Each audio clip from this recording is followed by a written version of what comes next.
नवजात बाळांच्या स्किनवरील रॅश बद्दल बोलणार आहोत.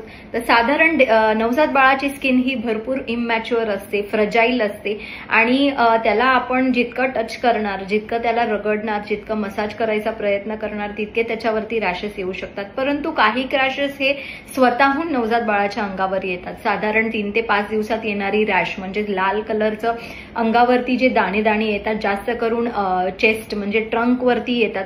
पाम्स आणि सोल्सला ते नसतात, ह्याला एरिदिमा म्हणतात. ही रॅश नॉर्मल असते. साधारण 7 ते 8 दिवसात ती आपोआप नाहीशी होते. त्याला कसल्याही ट्रीटमेंटची गरज नसते.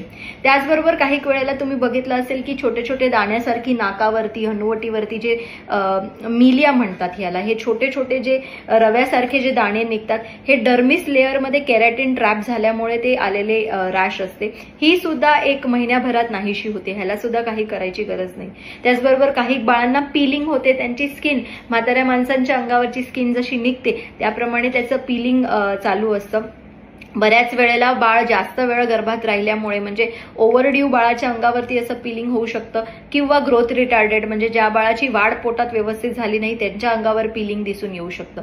पिलिंगसाठी काही करायची गरज नाहीये. साधारण कोकोनट ऑइलने तुम्ही त्यांच्या बाळाला मसाज न करता फक्त अंगावरती जर कोकोनट ऑइल लावत असाल त्याच्याने ते कमी होऊ शकतं. फार जास्त रॅशेस नसतात. हे छोटे छोटे मुलांच्या अंगावर येणारे रॅशेस